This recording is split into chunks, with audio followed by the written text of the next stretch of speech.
Sabni koo gabroomee bilisa barbaada hanga yoom gabroomsee bineensi nu nyaata bilisummaa keenya qabsootu furmaata bilisummaa keenya barnoonni furmaata.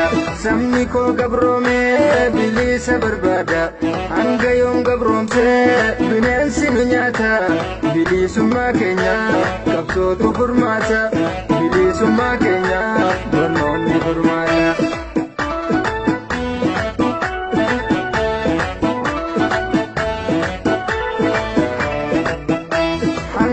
Jedhamna Oromoon gabricha silaa hedduu qabna gootaa fi hayyicha tokkummaa jabeessi santu nuuf qoricha waliin qoqqoodina Oromoon tokkicha waliin qoqqoodina Oromoon tokkicha yoomuu ni yaadanna calanqoo faanolee bakka diinni keenya harmee itti qalee dagachuun hin mallee abbichuu bullallee diinni nuuf diinumaa kamtu kam nu caalee nutti deebi'uuf deemaa barkunoo hadhallee.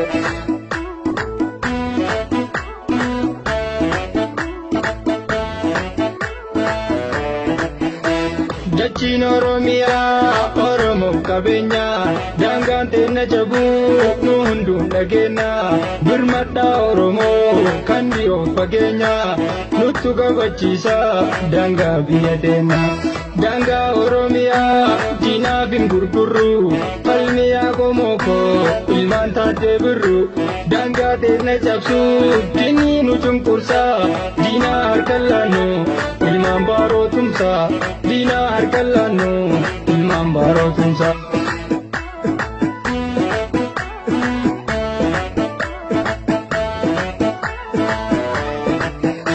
Sabni koo gabroomee bilisa barbaada hanga yoom gabroomsee bineensi nu nyaata bilisummaa keenya qabsootu furmaata bilisummaa keenya barnoonni furmaata.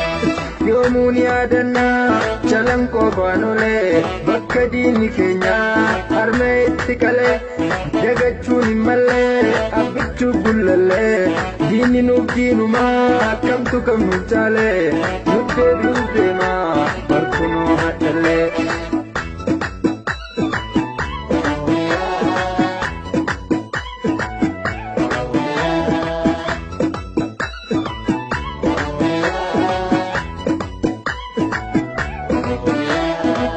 Daangaa Oromiyaa cabsuuf yaalanillee eessaanuu hin cabsu ni falmaanillee Booranaa fi Baalee Harargee fi Gujii hidhannee eeggannaa Kilaashii Shugguxii.